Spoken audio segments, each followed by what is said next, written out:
10 வருஷம் முன்னாடி வாங்க. வடமொழி எதிர்ப்பு சிந்தனை யாரின் தனித்தன்மை? தமிழர்களின் தனித்தன்மை. ஒன்றுபட்ட சென்னை மாகாணத்துல தெலுங்கர்கள், கன்னடர்கள், மலையாளிகள் இருந்தாங்கல்ல, அவங்க யாராவது ஹிந்தி எதிர்த்தாங்களா? அப்போ 125 பள்ளிகள்ல ஹிந்தி பாடமாக இருந்தது. நீதி கட்சி ஆட்சியில எதிர்த்துன்னு சொன்னீங்க, 3 வருஷத்துக்கு உள்ள விட்டீங்க. இதுதான் அவங்க ஹிந்தி எதிர்ப்பா?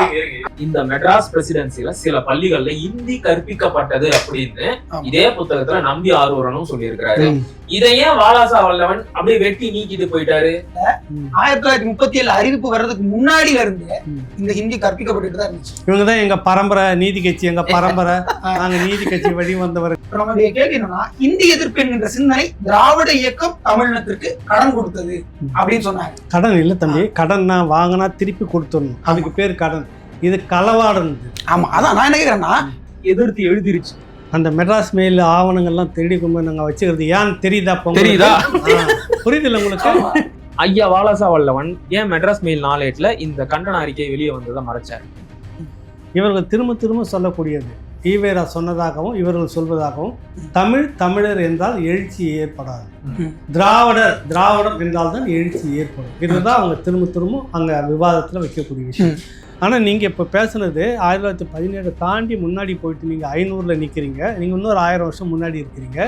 தமிழர், தமிழ் மொழி, இனம்ன்ற அடிப்படையில் தான் அவ்வளோ பெரிய ரெவலேஷன் சொல்லக்கூடிய எதிர்ப்பு, வடமொழிக்கு எதிர்ப்பு, இந்திக்கு எதிர்ப்புன்றதெல்லாம் வந்திருக்குது. தன்னுடைய சுயமரியாதை தொடங்கி 1925 பிறகு ஒரு இடத்துல மன பாஷா திராவிட பாஷான்னு சொல்லு, மன தேசா திராவிட தேசான்னு சொல்லு அப்படின்னு சொல்லி இருந்தா என்ன ஆயிருக்கும்? இந்த காலகட்டத்தில் எல்லாம் இங்கே போராடிட்டு இருக்கும்போது சாதியின் பேரில் கேட்கலாம், மதத்தின் பேரில் கேட்கலாம், எவனா மொழியின் பேர்ல கேட்கலாமான்னு இங்க பேசக்கூடிய அந்த பெரியார் 44 இந்த மகாதுஷ்ட நாயக்கர் இப்படி பண்றாரு. இங்க வந்தீங்கன்னா மகிஷாசுர மர்த்தினி பலி கேட்பார், முடிஞ்சு போச்சு. அதான் அதை போல இங்க தமிழ் மொழியை பேசிக்கிட்டு அது என்ன மலன்னு சொல்லிட்டு இவ்வளோ மோசமா பேசிக்கிட்டு இருக்கிற இங்க இப்படி யாராவது ஒருத்தர் பழி கேட்குற மாதிரி இங்கே இருக்குப்பான்னு ஒருத்தர் இந்த மாதிரி வீராவாசமாக இன்னைக்கு பேசியிருந்தாங்கன்னு வச்சுக்கோ, இன்னைக்கு இவ்வளோ இடம் நமக்கு இல்லையே. இல்லை, அது உடனே காலில் விழுந்துருவார். காலில் விழுந்து எனக்கு தமிழை தவிர வேற என்ன தெரியும், எனக்கு ஒண்ணுமே தெரியும், அழுதுருவார். அது அவருடைய ஒரு இயல்பான குணம். அவர்கள் வரை எல்லோரையும் ஒருங்கிணைத்த ஒரே போராட்டம் இந்திய எதிர்ப்பு போராட்டம். தமிழ்நாடு தமிழர்கின்ற உலகத்தோட தான் தமிழர்ங்கிற வார்த்தை தானே உருவாக்குச்சு. ஏன் திராவிடன்ற வார்த்தை உருவாக்கல?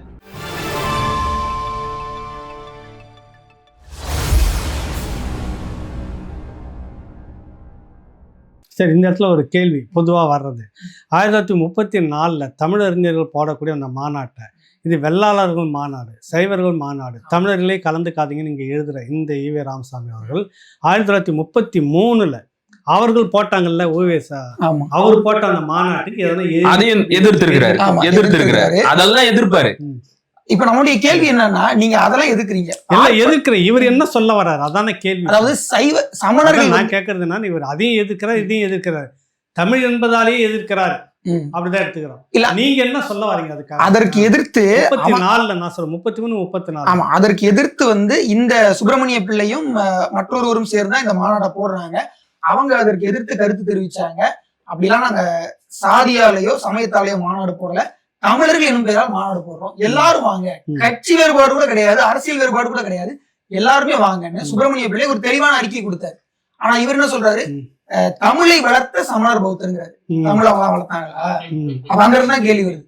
வேற ஒண்ணும் கிடையாது. சைவ திருமுறைகள்ல ஒரு முக்கியமான வரி வருது, மொழிப்போர் அப்படிங்கிற வார்த்தை அதுல வருது. அது என்னன்னு படிச்சு பார்த்தா, வடமொழி எதிர்த்து சைவர்கள் கிளர்ச்சி செய்த ஒரு மொழி போறது. எந்த ஆண்டுல அது நடக்குது? அது கிட்டத்தட்ட ஒரு 1000 வருஷத்துக்கு முன்னாடி பக்தி இயக்க காலகட்டத்தில் நடந்துச்சு. நாங்க என்ன சொல்றோம்னா, நாங்க 1917 வரைக்கும் வந்தீங்க, நாங்க 1890 வந்துட்டோம். அண்ணன் கிமு 500க்கு போயிட்டாரு, நான் ஒரு 1000 வருஷம் முன்னாடி போயிட்டேன். நீங்க ஒரு 10 வருஷம் முன்னாடி வாங்க, ஒரு 10 வருஷம் முன்னாடி வாங்க. வடமொழி எதிர்ப்பு சிந்தனை யாரின் தனித்தன்மை? தமிழர்களின் தனித்தன்மை. ஒன்றுபட்ட சென்னை மாகாணத்துல தெலுங்கர்கள், கன்னடர்கள், மலையாளிகள் இருந்தாங்கல்ல, அவங்க யாராவது ஹிந்தி எதிர்த்தாங்களா? யாராவது எதிர்த்தாங்களா? இவர் சொல்றாரு. இல்ல, இது முக்கியமான பாயிண்ட். தமிழர்களை தவிர வேற யாருமே இந்த ஹிந்தி எதிர்த்து போராடவே இல்லை. தெலுங்கர்களோ, கன்னடர்களோ, மலையாளிகளோ யாருமே எதிர்க்கவே இல்லை. ஹிந்தி பிரச்சார சபா, தட்சிண ஹிந்தி பிரச்சார சபா, தென்னிந்திய ஹிந்தி பிரச்சார சபா, தென்னிந்தியா முழுக்க தான் அவங்க பரப்ப வந்தாங்க. ஏன் ஆந்திரர்கள் எதிர்க்கல? சென்னை மாகாணத்துடைய 2வது பெரிய மக்கள் தொகை ஆந்திரர்கள். குறுக்கீட்டுக்கு மன்னிக்கணும், தம்பி சொல்றது முக்கியமான ஒரு பாயிண்ட். தட்சிண பாரத இந்தி பிரச்சார சபைய தொடங்கி புத்தகம் பேரு பக்கம் இந்தி வந்து பரப்ப தமிழர் மறுமலர்ச்சி திராவிட தேசியமும். இதுல தமிழ் பகுதிகளில் இந்தி எவ்வளவு வேகமா பரவுச்சுங்கிறதையும் நம்பி ஆரூரன் வந்து மறைமலை அடிகளார் வேற வந்து ஆய்வு பண்ணி எழுதியிருக்கிறாரு. மத்த பகுதிகளை ஒப்பிடும் போது, அதாவது தமிழ்நாட்டை தவிர்த்து மத்த பகுதிகளை ஒப்பிடும் போது தமிழ்நாட்டுல குறைவாதான் இந்தி படிக்கப்பட்டிருக்கு. பர்சன்டேஜ் வைஸ் பார்த்தா கூட தமிழ்நாட்டுல வெறும் 14 விழுக்காடு தான். ஆனா ஆந்திராவில 28 விழுக்காடு, கர்நாடகாவில 11 விழுக்காடு, கேரளாவில 47 விழுக்காடு. இது வந்து குறைஞ்சுக்கிட்டே தான் வந்திருக்கு தமிழ்நாட்டுல. அவர் சொல்ற அந்த விழுக்காடையும் தாண்டி நபர்களுடைய எண்ணிக்கையும் நம்ம விகிதாச்சாரத்தை ஒப்பிட்டு பார்த்தா தமிழர்களுடைய எண்ணிக்கை 1,79,00,000. 1,79,00,000 அவங்க எண்ணிக்கை எவ்வளவு கொடுத்திருக்காங்க? 14 பேர் தான் படிச்சு இல்ல பர்சன்டேஜ்ல நம்பர்கள் எண்ணிக்கையில வந்து பாத்தீங்கன்னா 3 பேர் தான் 3 பேர் தான் படிச்சிருக்காங்க. 1,79,00,000 பேர்ல வெறும் 3 பேர் தான் ஹிந்தி படிச்சிருக்காங்க. ஆனா 30 லட்சம் இருக்கக்கூடிய எந்த ஆண்டு கணக்கு அது? இதெல்லாம் வந்து பாத்தீங்கன்னா 1929 அந்த இந்தி பிரச்சார சபான் கொண்டு வந்த காலகட்டத்தில் கொண்டு வந்ததுக்கு பிறகு பிந்தைய 10 ஆண்டுகளுக்குள்ள நடந்த விஷயம். இப்ப நினைக்கிறேன்னா 3 பேர் தான் படிச்சிருக்காங்க. ஆனா 30 லட்சம் 10 லட்சம் இருக்கக்கூடிய கன்னடர்கள் மலையாளிகள் எவ்வளவு படிச்சிருக்காங்க பாருங்க. 166 பேரு, 390 பேரு. 390 எந்த மாநிலம்? 390 ஆந்திரா. ஆமா. கர்நாடகாவை பாருங்க, கர்நாடகா 384. அதிகமா அவங்கதான் 384 பேர் படிச்சிருக்காங்க. அவங்களுடைய மக்கள் தொகை எவ்வளவு இருக்கும்? சென்னை மாகாணத்துக்குள்ள வெறும் 30 லட்சம் குறைவா தான் இருக்கும். நீ சென்னை ராஜதானின்றது உங்களுக்கு மைசூர் சமஸ்தானம் போக, தென்கனரா மாவட்டங்கள் மட்டும் இந்த கேரளா இந்த சமஸ்தானம் ஒண்ணு போக, மலபார் சமஸ்தானம் மலபார் போக, மீதி இருக்கிற இந்த பக்கத்துல இந்த பக்கமா தான் ஒடிசாவுக்கு கீழே வருது. மலபார் பகுதி, தென்கனரா மாவட்டங்கள் இவ்வளவுதான் மொத்தமாவே இருந்துச்சு. இந்த பகுதியில் உள்ள இருந்து 300 பேர் 400 பேர் படிச்சிருக்காங்க. ஒட்டுமொத்த சென்னை மாவட்டத்துல 3 பேர் தான் தமிழர்கள் படிச்சிருக்காங்க. அப்போ நமக்கு வேறுபாடு தெரியுது. தமிழர்கள்ட்ட ஹிந்தி திணிப்பு அல்லது வளர்ச்சி என்பது செல்வாக்கு பெறல அப்படிங்கிற தெளிவா தெரியுது. யூஜின் இர்ஷிக் என்கின்ற மற்றொரு ஆய்வறிஞர் தமிழ் ரிவைவலிசம் இன் 1930s அப்படின்னு ஒரு ஆய்வு நூல் எழுதியிருக்காரு. அந்த ஆய்வு நூல்ல அவர் என்ன சொல்றாருன்னா, முதல் படிவம், 2வது படிவம், 3வது படிவம் ஆகிய 3 வகுப்புகள் அன்றைய காலகட்டங்கள படிவங்கள் தானே. அதுல 125 பள்ளிக்கூடங்கள்ல ஹிந்தி அன்றைக்கு பாடமாக இருந்தது. யாருடைய ஆட்சி காலகட்டத்துல? நீதி கட்சியுடைய ஆட்சி காலகட்டத்துல 1921 இருந்து 26க்குள்ள. 1921-26 நீதி கட்சி இரட்டை ஆட்சி முறையில பிரிட்டிஷ் கவர்மெண்டோட சேர்ந்து ஆட்சியை நடத்திட்டு இருக்குது. அப்போ 125 பள்ளிகள்ல ஹிந்தி பாடமாக இருந்தது நீதி கட்சி ஆட்சியில. எதுக்குன்னு சொன்னீங்க? 3 ஸ்கூல் உள்ள விட்டீங்க, இதுதான் அவங்க இந்திய எதிர்ப்பா அப்படின்னு கேட்க தோணுமா இல்லையா? என்ன புத்தகம் அது? இது வந்து தமிழ் ரிவைவலிசம் இன் 1930s யூஜின் இர்ஷிக் என்கின்ற ஒரு ஆய்வறிஞர் எழுதினது. சவுத் ஏசியன் ஹிஸ்டரிஸ்ல ஒரு ஸ்காலர், பெரிய ஸ்காலர். இப்ப தம்பி எந்த வருஷத்துல இந்தி உள்ள விட்டாங்கன்னு சொன்னாரு? 1920 சொன்னாரா? 34லயும் 36லயும் நீதி கட்சியோட ஆட்சி காலகட்டத்துல இந்த மெட்ராஸ் பிரசிடென்சில சில பள்ளிகள்ல இந்தி கற்பிக்கப்பட்டது அப்படின்னு இதே புத்தகத்துல நம்பி ஆரூரனும் சொல்லியிருக்கிறாரு. இதையே வாலாசா வல்லவன் அப்படியே வெட்டி நீக்கிட்டு போயிட்டாரு. 1917 நாங்க இந்தியை எதிர்த்தோம் சொன்னீங்க. 1934லயும் 36லயும் நீதி கட்சி ஆட்சியில, அதாவது 37 போராட்டம் தொடங்குறதுக்கு முன்னாடி இங்க இந்தி கத்துக் கொடுக்கப்படுது நீதி கட்சியினுடைய ஆட்சியில. தம்பி 2020ல ஒரு பள்ளியில சொல்லி கொடுக்கப்பட்டு சொல்லியிருக்காரு. இதுல 34, 36லயும் சொல்லி கொடுக்கப்பட்டுச்சு. ஏன்னா 37ல தான் நீங்க தோத்து போறீங்க. காங்கிரஸ் ஏன் தோத்து போறாங்கிறது காரணம் வைக்கணும். காங்கிரஸ் 37ல தான் முத ஏத்துக்கிட்டு நாங்களும் தேர்தலுக்குள்ள வரோம் அப்படின்னு நினைக்கிறாங்க. நான் சுதந்திரம் கேட்டுட்டு இருக்கிறேன், அவங்க கூட சேர்ந்து ஏன்டா நான் ஆட்சி நடத்தணும் அப்படின்றப்பதான் அந்த முடிவுல கலந்துக்கல. அதனால இவங்க ஜெயிச்சுக்கிட்டே வந்தாங்க. அப்ப நீதி கட்சியோட வந்து காங்கிரஸ் பங்கெடுத்துக்கிட்ட உடனே டோட்டல் வாஷ் அவுட் நீதி கட்சி. சொல்லுங்க 37 சொல்லுங்க. யூஜின் இர்ஷிக் என்ன சொல்றாருன்னா, at the time of this announcement in 1937 Hindi was already taught in 104 secondary schools. 104 மேல்நிலை பள்ளிகள்ல 1937 அறிவிப்பு வர்றதுக்கு முன்னாடில இருந்து இந்த ஹிந்தி கற்பிக்கப்பட்டு தான் இருந்துச்சு. இவங்கதான் எங்க பரம்பரை நீதி கட்சி, எங்க பரம்பரை, நாங்க நீதி கட்சி வழி வந்தவர்கள். இந்திய நாங்க வந்து மீசியை முறுக்கிக்கிட்டு எடுத்து எவ்வளவு இல்ல, அது எப்படி வரலாற்று எவ்வளவு திருப்பு மக்கள்கிட்ட சொல்றாங்க. ஜேசன் ஸ்டான்லி அப்படிங்கிற ஒரு அறிஞர் வந்து பாசிசத்திற்கு எதிரான நிறைய ஆய்வு கட்டுரைகள் எழுதக்கூடியவர். அவர் சொல்றாரு, ரீரைட்டிங் தி ஹிஸ்டரி, அது பாசிசத்துடைய ஒரு முக்கியமான கூறு. வரலாற்றை தவறா எழுதுறது, தங்களுக்கு ஏற்ற மாதிரி திருத்தி எழுதுறதுங்கிறது பாசிசத்துடைய முக்கியமான கூறு. சிலராவது வரலாற்றை வந்து இருக்கிறத மாத்தி எழுதுவாங்க, இவங்க எழுதும் போதே மாத்தி எழுதிட்டாங்க. ரொம்ப தெளிவா இருந்திருக்காங்க. இவங்கெல்லாம் பாசிசத்தினுடைய பிதாமகர்கள் கிடையாது, அல்ட்ரா லெஜெண்ட்ஸ் அப்படிதான் நீங்க சொல்லணும். எனக்கு தமிழ்ல அந்த வார்த்தைகள் எப்படின்னு தெரியல. அல்ட்ரா லெஜெண்ட்ஸ் இவங்க எல்லாம். நம்மளுடைய கேள்வி என்னன்னா, ஹிந்தி எதிர்ப்பு என்கின்ற சிந்தனை திராவிட இயக்கம் தமிழினத்திற்கு கடன் கொடுத்தது அப்படின்னு சொன்னாங்க. கடன் இல்ல தம்பி, கடன்னா வாங்கினா திருப்பி கொடுத்துடணும், அதுக்கு பேர் கடன். இது களவாடம். ஆமா, அதான் நான் என்ன கேக்குறேன்னா, நீங்க எங்களுக்கு கடன் கொடுத்தோம்னு சொன்னீங்க. இப்போ பார்த்தா நாங்க வந்து வடமொழி எதிர்ப்பு அப்படிங்கிறது 1000 வருஷத்துக்கு முன்னாடி இல்ல 2000 வருஷத்துக்கு முன்னாடியில இருந்தே இருக்கு. இதெல்லாத்தையும் வச்சு பார்த்தா இந்திய எதிர்ப்பு என்பது தமிழர் மரபிலேயே இருக்கு. நீங்க எங்களுக்கு கடன் கொடுத்ததா சொன்னீங்க, ஆனா எங்களுடைய எதிர்ப்பு சொன்னீங்க நீங்க களவாடிக்கிட்டு, களவாடல, இது ஏன் சொத்து, நான் தான் வச்சிருந்தேன் பாரு பத்தனை இருக்குன்னு சொல்லிட்டு ஒரு ஆவணத்தை எடுத்துக்காட்டு போலி ஆவணம் தயாரிச்சிருக்கீங்க. போலி ஆவணம் தயாரிச்சிருக்கீங்க, போலி டாக்குமெண்ட். தொடக்கத்துல இருந்த ஒரிஜினலை மறைச்சிட வேண்டியது அங்க திடல்ல, புரியல. போலி டாக்குமெண்ட் உருவாக்கி வெளியில பேச வேண்டியது, எழுத வச்சுட்டு நான் எழுதியிருக்கேன்னு காட்ட வேண்டியது. நான் சில விஷயங்களை இப்ப சொல்றேன். இப்ப ஐயா சொல்றாரு இல்ல, அதுலயே ஏன் திரும்ப திரும்ப சுத்த வேண்டியது இருக்குன்னா, அதுக்கு முன்னாடியும் இருந்தது அப்படிங்கறத நாமளும் அழுத்தமா பதிய வைக்கணும். இப்ப ஐயாவுடைய அல்டிமேட் லெவல் எது? 1917 திராவிடன் இதழ்ல நாங்க இந்திய தொடர் சொல்றது, அந்த பேச்சுல அவர் அடிக்கடி மேற்கோள் காட்டின இந்த புத்தகத்தையே நானும் மேற்கோள் காட்டுறேன். இதுல இந்திய எதிர்ப்பு போராட்டம் 1937-40 என்ற தலைப்புல முதல் பத்தியிலே என்ன சொல்றாங்க அப்படின்னா, 1906ஆம் ஆண்டு முதலே இந்தி திணிப்பை பற்றி பேச தொடங்கி விட்டார்கள். சென்னையில் நடைபெற்ற பொதுக்கூட்டம் ஒன்றில் இந்தி அல்லது இந்துஸ்தானி மொழியே இந்தியா முழுமைக்கும் பொது மொழியாக எல்லா வகையிலும் தகுதியான மொழி என்று கருத்து முன்வைக்கப்பட்டது. இந்தி இல்லைன்னா இந்துஸ்தானி இருக்கணும் அப்படிங்கிற கருத்து எப்ப? 1906. சரிங்களா? அதுக்கு இது குறித்து மெட்ராஸ் மெயில் நாளேடு 18/4/1906 திராவிடர்களுக்கு ஆங்கிலம், இது வந்து டிபேட்டபிள், திராவிடர்களா தமிழர்களா என்பது டிபேட்டபிள். சரி, அன்னைக்கு தென்னிந்தியா மாநிலங்கள் எல்லாம் ஒன்னா இருந்துச்சுன்றதுனால திராவிடன்னு வச்சுக்கலாம். திராவிடர்களுக்கு ஆங்கிலம் எந்த அளவுக்கு அந்நிய மொழியோ அதே அளவுக்கு இந்தியும் அந்நிய மொழியே அப்படின்னு மெட்ராஸ் மெயில் நாளேடு 1906லயே எதிர்த்து எழுதிருச்சு. அந்த மெட்ராஸ் மெயில் ஆவணங்கள்லாம் தேடி கொண்டு நாங்க வச்சுக்கிறது ஏன் தெரியுதா? புரியுதுல்ல உங்களுக்கு? சேக்கு தமிழரசன் டாக்டர் ஏன் அந்த குற்றச்சாட்டை வைக்கிறாருன்னு வச்சு ஆவணத்தெல்லாம். இப்ப ஐயா வாலாசா வல்லவன் ஏன் மெட்ராஸ் மெயில் நாளேட்ல இந்த கண்டன அறிக்கை வெளியே வந்ததை மறைச்சாரு? ரெண்டாவது பாளையங்கோட்டை சைவ சபை நான் சொன்னேன் இல்லையா, முன்னீர் பள்ளம் ஐயா பூர்ணலிங்கம் பிள்ளை அவர்கள், நான் சொன்னேன் அவர் வந்து இந்த சைவ சபையுடைய தாக்கத்துல இருக்கக்கூடிய ஒரு நபர் தான். அவர் தான் இந்த இந்திய எதிர்ப்பு 1906 பேசப்பட்ட போதே கடுமையா எதிர்க்கிறார். 1890 இவங்க சொல்ற அந்த காசில தொடங்கப்பட்ட நகரி பிரச்சாரணி சபா, அதுல அவங்க இந்திய பிரச்சாரம் தொடங்கும் போதே இங்க எதிர்ப்பு தொடங்கிடுச்சு. அப்போ இதை தொடங்கினது யாருன்னா தமிழர்கள்.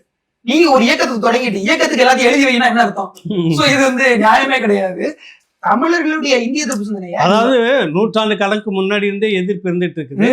பிறகு நீங்க வந்து அமைப்பை தொடங்கிட்டு எங்களுக்கு எல்லாம் எழுதி கொடுத்துருங்க, நீங்க நாங்க உங்க ஆவணத்தெல்லாம் மறைச்சிட்டோம் அப்படின்னா அது என்ன அர்த்தம் அப்படின்றத. சரி, இப்ப நம்ம ஒரே அடியா வந்து இப்ப முதல் இந்திய திணிப்பு எதிர்ப்பு போராட்டத்துக்குள்ள அதுக்கு முன்னாடி ஒரு கேள்வி, நீங்க எதையும் தொடங்கல, முன்னாடி ஒரு கேள்வி இருக்குது.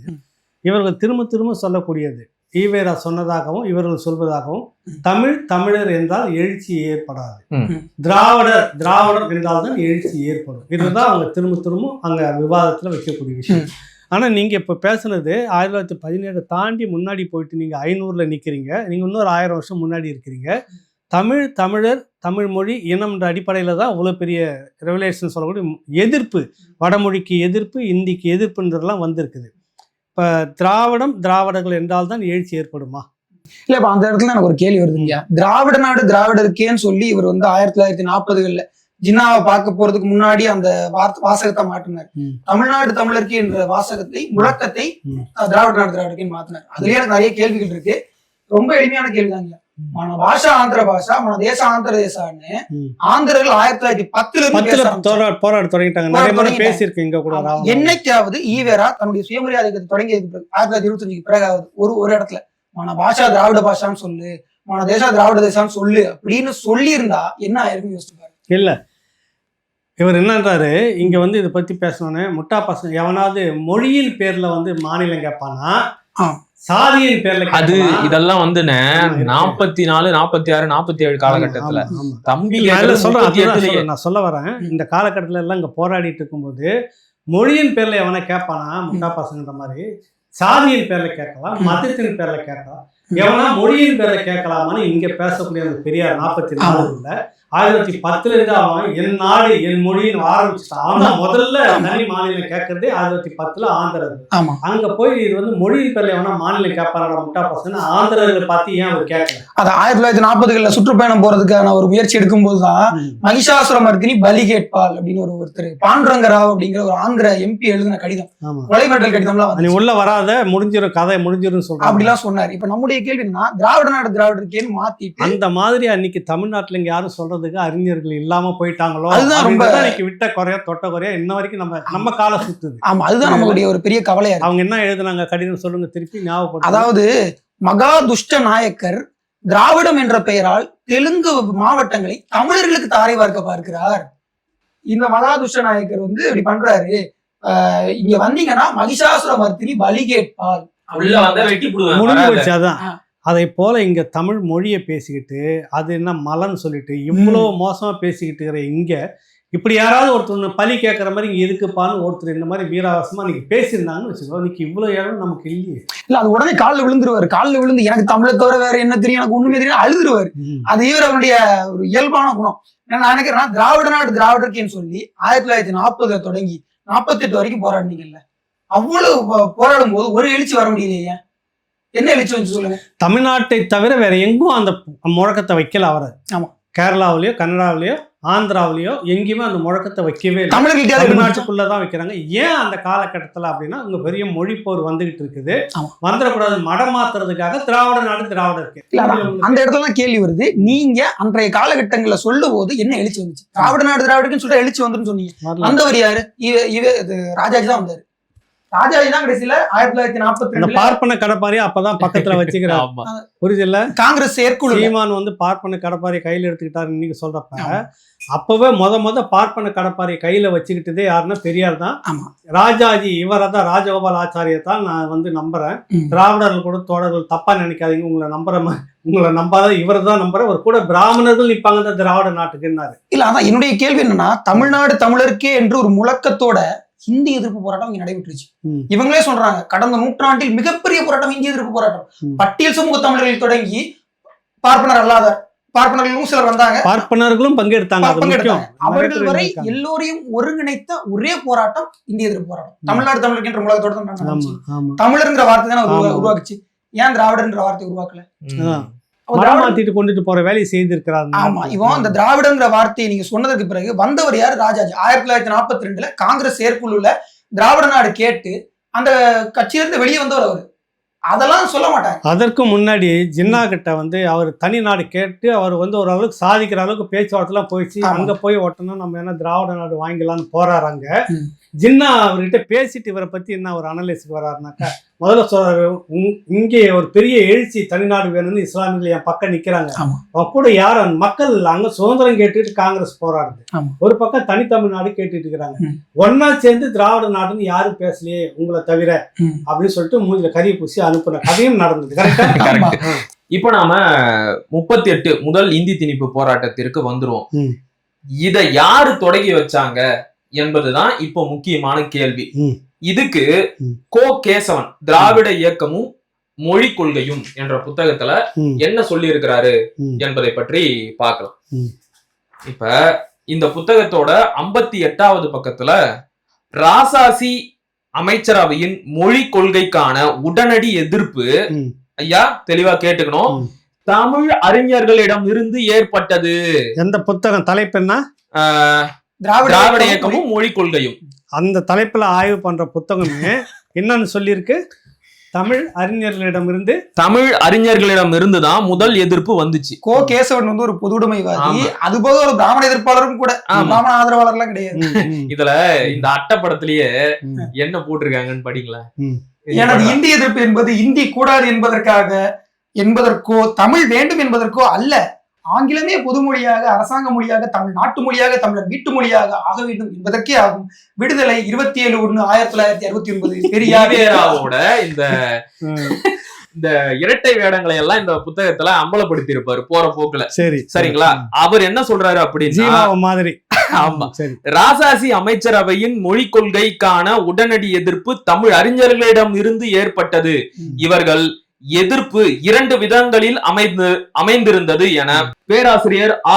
தங்கராசு அவர்களால் குறிப்பிடுதல் சரியானதாகும். அதாவது இது எதுல குறிப்பிடுறாருன்னா, அந்த பேராசிரியர் வெளியிடப்படாத எம்எல் பட்டப்படிப்பு ஆய்வு தமிழ்நாட்டில் மொழி சிக்கலும் வட்டார அரசியலும் 1900 முதல் 1940 வரை. சரி, அப்ப அந்த 2 விதங்கள்ல நடந்ததா இந்த பேராசிரியர் சொல்லி இருக்கிறாரு இல்லையா அந்த ஆய்வேட்டுல, அது எந்தெந்த விதங்கள்ல அப்படின்னா, தமிழ் மொழிக்கு தீங்கு பயக்கும் இது ஒரு விஷயத்தினால இந்தியை எதிர்த்தாங்க.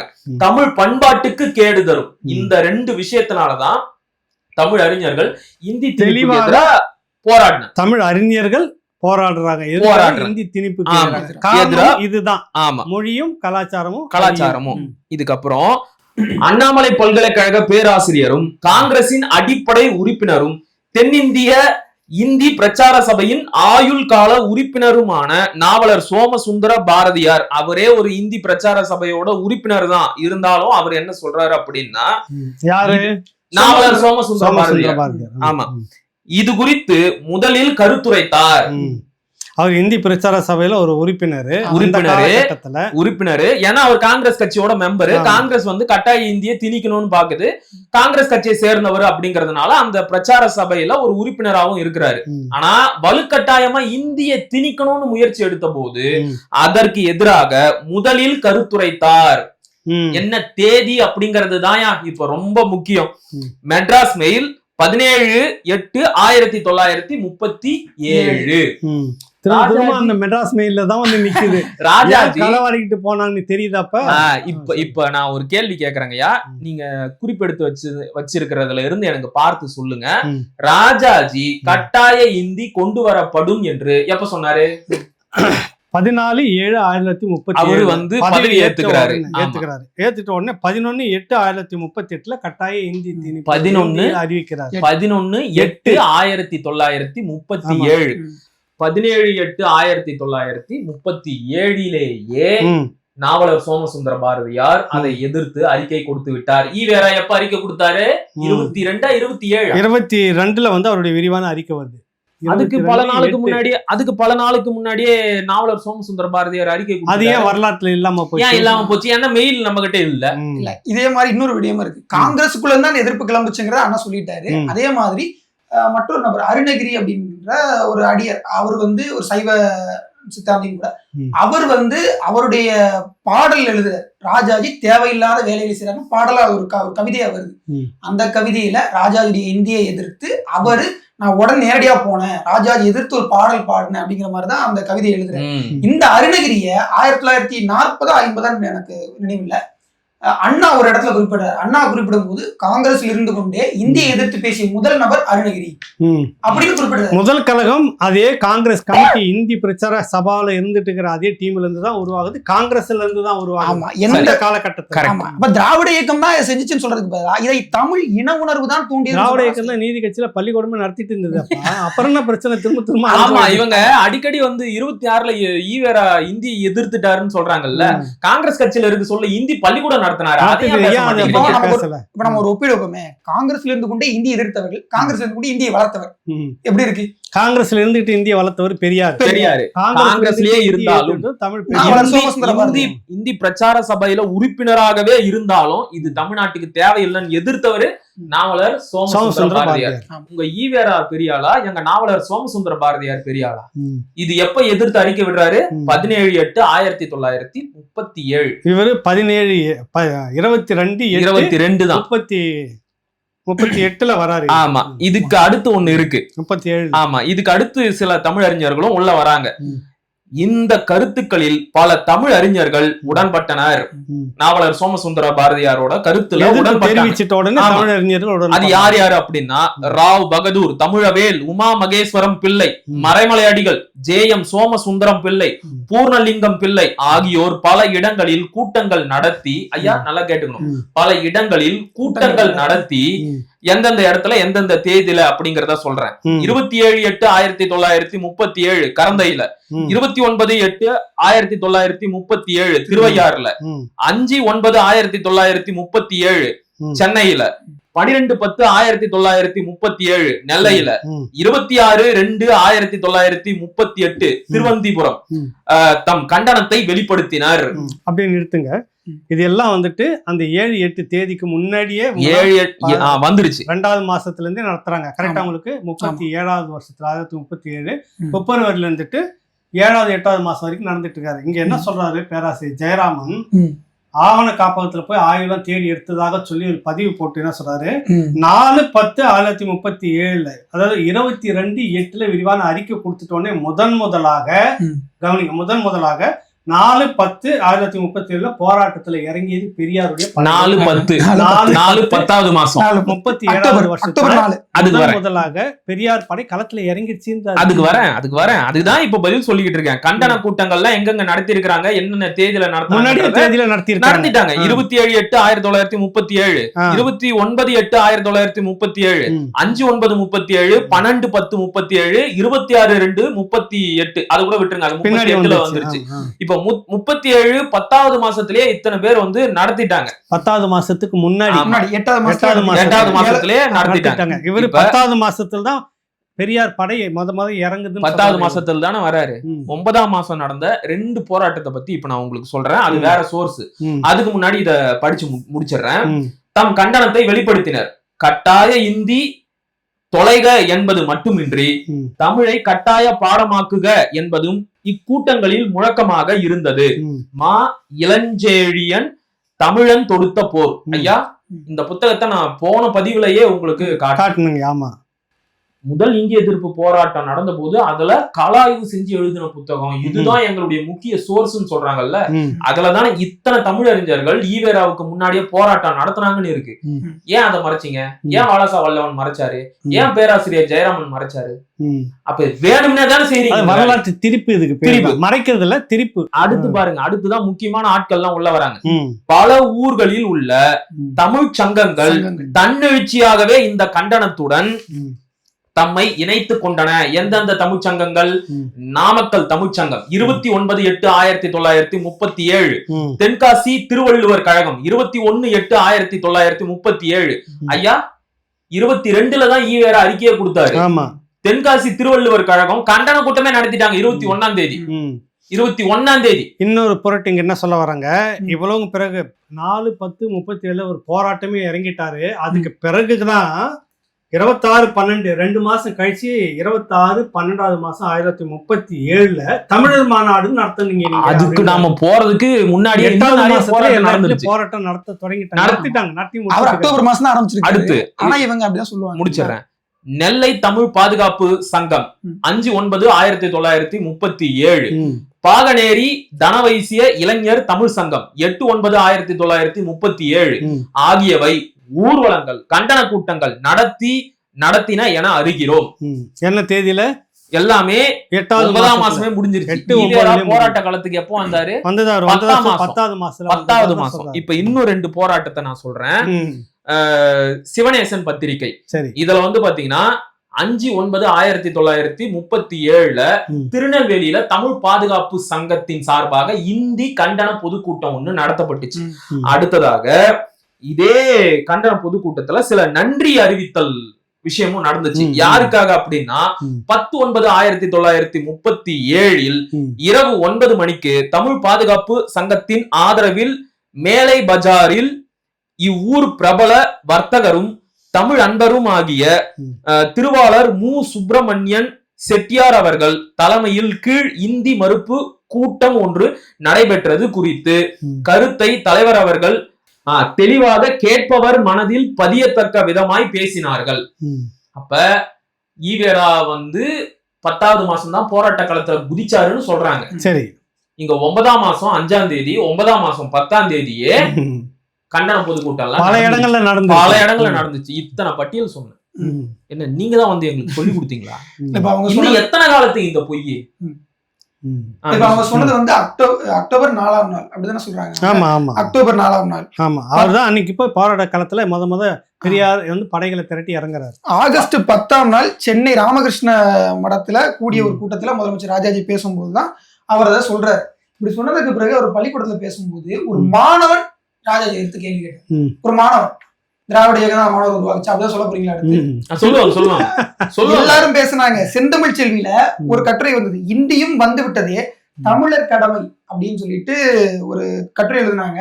அது போக பாத்தீங்கன்னா, தமிழ்நாட்டுக்கு இந்தி வேண்டவே வேண்டாம் என்றார் தண்டமிழ்தாசன் ஊச வெங்கடராம ஐயர். பார்ப்பனர்கள் நான் தான் பண்ணோம், திராவிட இயக்கம் தான் பண்ணுச்சு, பார்ப்பனர் இல்லாத இயக்கம் தான் தமிழ்ல, பார்ப்பனர் இல்லாத இயக்கம் வந்து பள்ளிக்கூடம் நடத்துச்சு அப்படிதான் சொல்லுவாங்க.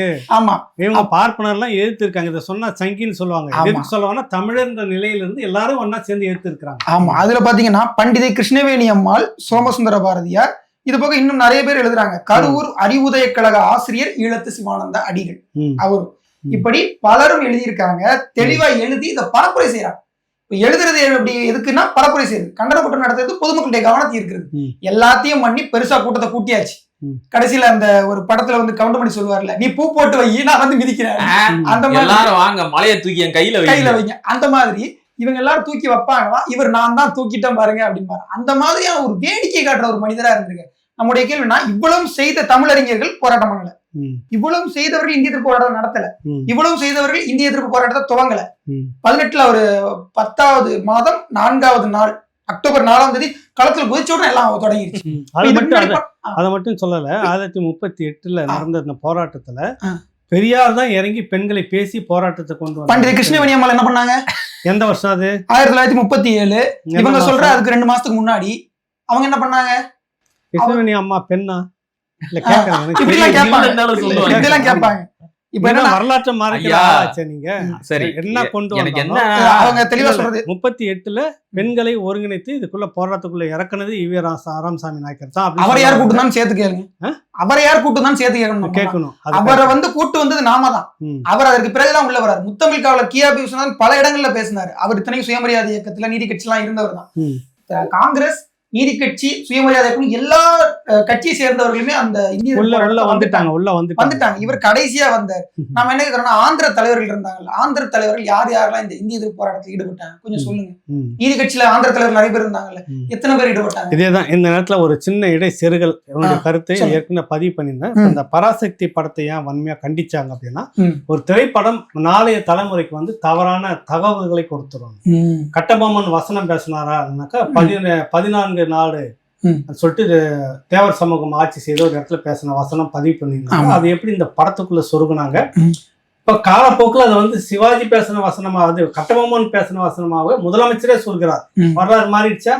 அது போல நாளைக்கு ஆந்திராவில இருந்து ஒரு படை வர்றதாகவும், கர்நாடகால இருந்து ஒரு படை வர்றதாகவும், வங்காளத்துல இருந்து ஒரு படம் வந்துருச்சுன்னு, கேரளாத்துல இருந்து ஒரு படம் கடைசி எண்டுல வந்து அவங்க தான் டார்கெட் பண்ணி அடிச்சு களம் இறங்குறதாகவும் காட்டப்படக்கூடிய காட்சி வரலாற்று பொய் இருக்குல்ல, அது எப்படி நாளைய வரலாறா இவங்க இதே கூட்டம் நாளைக்கு இந்த ஒரு வரலாறு தூக்கிட்டு வரும். அது எல்லாம் இல்லைன்றதுக்கு தான் இவ்வளவோ விளக்கமா நம்ம பேசிட்டு இருக்கோம். இதற்கு மேலும் இன்னும் விளக்கம் என்ன வேணும்னாக்கா, அவங்க வந்து நேரடியா ஒரு பொது விவாதத்துக்கு கூப்பிட்டோம். நாங்க தயாரா தான் இருக்கிறோம்.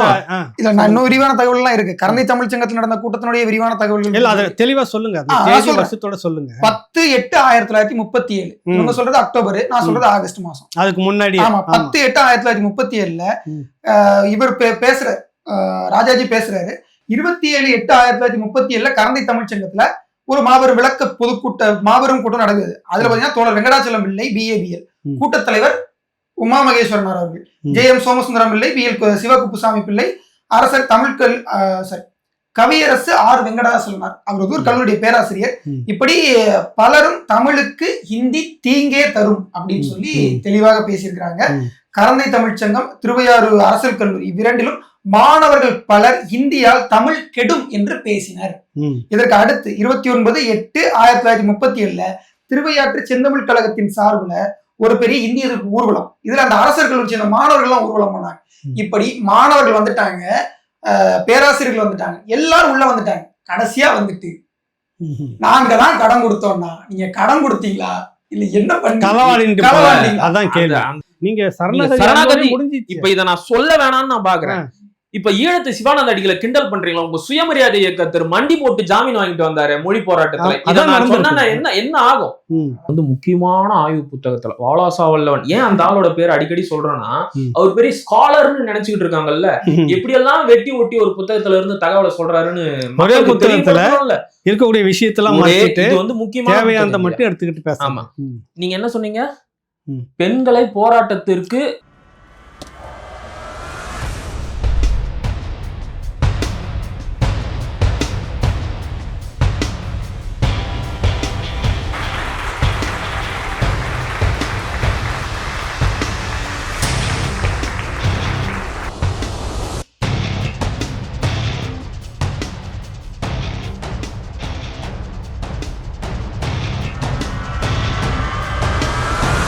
இரண்டு பேரும் சிங்கம் புலியாக இருந்த அவர்களோடு அரசியல் செய்து களத்தில் இருந்த சீமான் அவர்கள் இன்று நடிகர்களுக்கெல்லாம் குரல் கொடுக்கலாமா, எதிர்வாதம் செய்யலாமா கேள்வி. திடீர்னு தம்பி விஜயை விமர்சிக்கணும். விமர்சனம்ங்கிறது வேற, கேள்வி எழுப்புறது வேற. சரி, நீ என்ன யார் தமிழன்லாம் கேட்கல, நீ தமிழ் தேசியம்னா என்னன்னு கேட்கல. உலகத்துல எந்த இடத்துல கேட்பான் யாரெல்லாம் தமிழர், யாரெல்லாம் தமிழர்? டே, இப்படிலாம் கேள்வி கேட்கிறவங்களை நடமாட விட்டதே தப்பு தானே. இந்த ஆட்சியாளர்கள் இந்த தேர்தல் அறிக்கை தயாரிக்க தொகுதியா போய் மக்களின் பிரச்சனையை கேட்க போறோம்ங்கிறாங்க. மக்களின் பிரச்சனை என்னன்னே தெரியாம தான் நீங்கள ஆட்சியில் இருந்திருக்கீங்க. என்ன உங்களை உலகம் பெரியார், நாடே பெரியார்னு சொல்லணுங்கிறீங்க.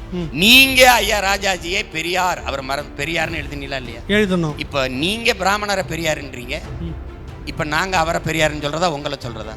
கொள்கை வேறு, நட்பு வேறு, இதுதானே நாங்களும் சொல்றோம்.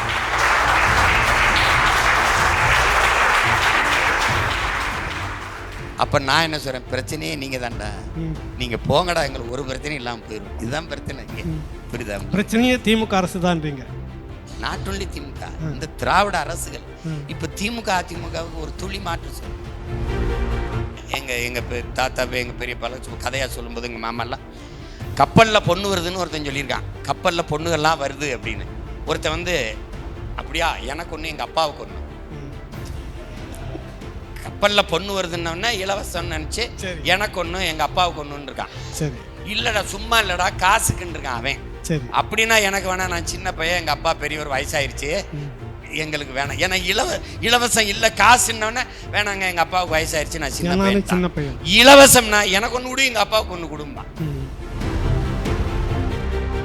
இலவசமா நீங்க சொல்ற மாதிரி ஓசியா கொடுத்துட்டானா அதை விலை கொடுத்து வாங்கினீங்க, பணம் கொடுத்துதான். அந்த காசு ஏது?